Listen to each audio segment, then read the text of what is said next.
Hello guys! Good morning! Kumusta po kayong lahat dyan? So today guys is Sunday, November 12, 2023. So ngayon po guys, kung makikita nyo po, nandito po kami sa loob ng sasakyan. At nandito po kami ngayon sa Langley. At kasama ko po yung asawa ko, mama ko, pero wala po sila ngayon dito. Pumunta po sila doon sa crabbing. So magka-crabbing po kami. Magka-catch po kami ng crab kasama po yung aming kaibigan na sina Ate Pina at yung mga taga Langley din. So, ayun, nandun na po sila kanina pa at mapapansin nyo po bakit hindi kami sumama ni Angel. Kasi po ang lamig-lamig po sa labas. Alas 8 na po dito or 9 o'clock na po dito pero malamig pa rin. Wala pang snow dito sa BC, pero malamig na rin po. Kailangan na rin po namin na mag-jacket. Siguro lalabas po kami ng mga tanghali. Baka kaya namin. So sana hindi umulan para makapag-vlog po ako sa labas. At ito naman aking Angel ay ma-enjoy din niya yung kanyang paggala. Kaya bumili na ako guys ng lisensya through online lang. Nagbayad po kami ng umabot din po ng $30 kasi sinama na rin po namin yung salmon. So, sabi ng asawa ko, baka maswertehin, magka-catch din sila ng salmon. So, ngayon po kasi guys, dito sa BC, ang dami po talagang activities. Ngayon po na winter, so, ang libangan po namin ay mag-fishing at saka mag-crabbing. And then, pag summer naman po, ay ang dami din namin activities. Yun. Usually, nagfi-fishing din kami and then more on camping. So, mahilig kami ng asawa ko, ng pamilya ko na lumabas. Ayan. So, ito po guys si Angel. Kanina po umiyak po siya kasi bakit daw hindi daw siya nakasama. So, pinaliwanag ko sa kanya na hindi pwede kasi malamig, baka ubuhin siya. So, ayun, naka-move on naman siya. Kaya, ano na lang siya, nag-iPad. So, ngayon po guys, nandito lang kami. Hindi naman ako naboboard kasi kasama ko naman si Angel. Siyempre, gustong-gusto ko naman talaga lumabas para makapag-vlog. Kaya lang, wala talaga akong magagawa. Priority ko talaga ang baby ko. Yan, mabait naman po yan guys si Angel. Pag iyak lang yan ng konti, tapos pag once na kinausap mo na yan ng marahan, kahit hindi pa po siya nakakapagsalita, pero naiintindihan niya, kasi kinausap po siya kanina, sabi ko hindi pwede, malamig, baka magkasakit ka, kubihin ka, tapos maya maya, tumahan na siya. Basta po, basta po, importante sa kanya, mayroon siyang iPad. Ayan. Bigay lamang po ito ng friend namin, super close namin na taga Saskatoon. Thank you, Ate Ems and Joel. Ayan. Regalo po ito nila kay Angel nung pumunta po kami ng Saskatoon. Ayun po guys, padedehin ko na po si Angel. At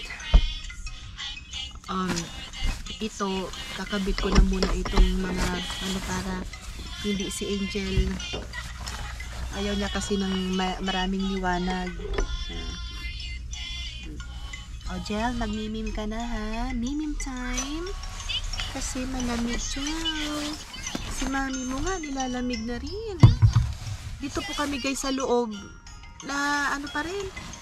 Nilalamig pa rin ako. Wala kasing heater dito sa loob ng sasakyan. So, ayoko naman mag-heater sa loob kasi parang hindi ako komportable na may heater sa loob ng sasakyan. Kaya magdodoble jacket na lang kami ni Angel. At si Angel ko, dodoblihan ko rin siya ng jacket maya-maya. What are the angels for? Angel, Angel. Ganito lang po kami guys. Tahimik lang po yan, basta may iPad. Pero pag pag nagsasawa na rin siya sa iPad, kasi mahilig po siyang manood ng Cocomelon at saka Rachel.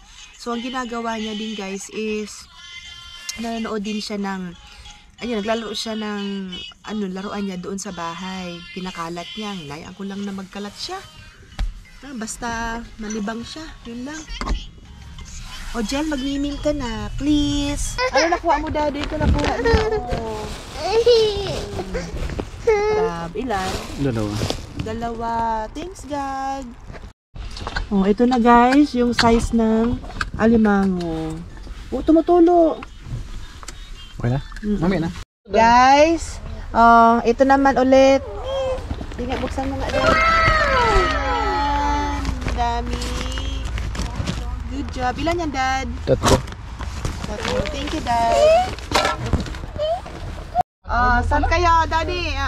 Ito na. Ano masabi mo? Partihan na ng rasyon. Paano ito? Kunin mo na ito. Partihan na ng rasyon, ay? Yan. Wow naman, ako. Madali ang daliri mo ha. Huwag kang mangangagat, kakagating ka rin namin. Oh, yan. Trophy. Meron. Yan. Okay. Apat to. Wow. Oh, tapos nakaapat din si ano, okay lang. Guys, dito kami ngayon kina ate kay kuya. Natapos na yung aming crabbing.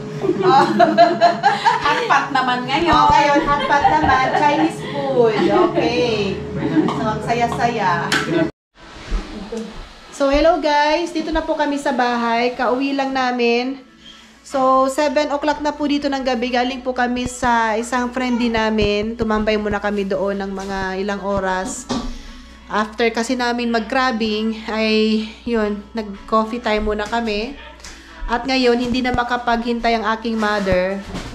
Ma, ano ba assignment mo ngayon, Ma? Mag-libre ng crabs. Yun. Sabi daw ni Mama, maglilinis daw siya ng crab. So, ito guys, may isang malaki. Ay, buhay pa! Ito pa tayo natin. Buhay pa. Buhay pa siya. Mga buhay pa. Bali, 4 na. 5. 5 crab. Wow!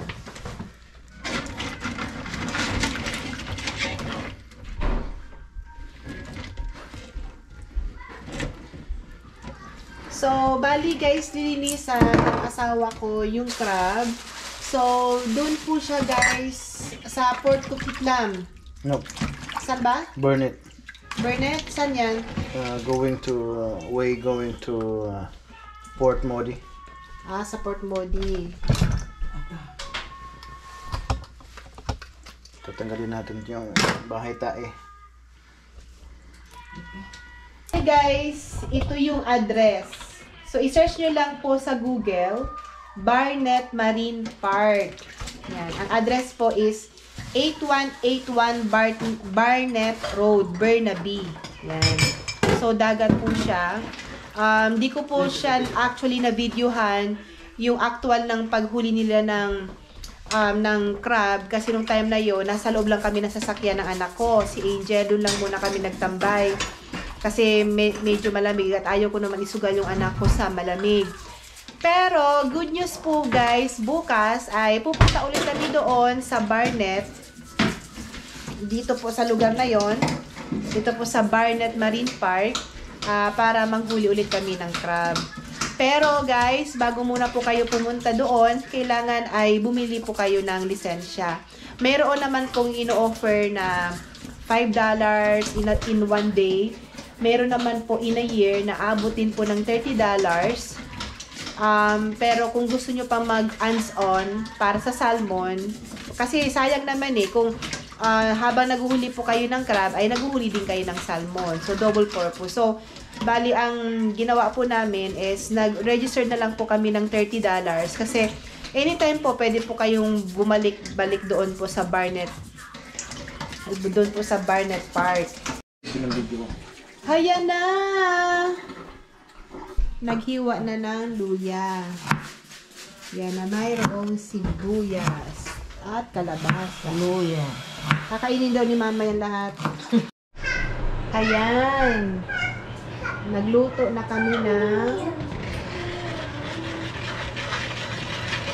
niluto niya na sa gata. Yan.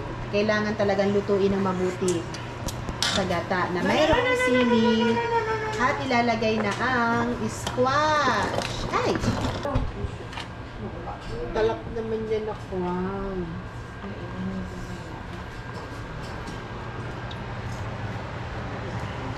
Wait lang. Mamaya nila da. Ito ang aming recipe. Kapag kitandol talong yung susandok. Yung sandok. Yan. Recipe for the day. Yan, luto ng aking Asan asawa. yung pula yung tiga mo?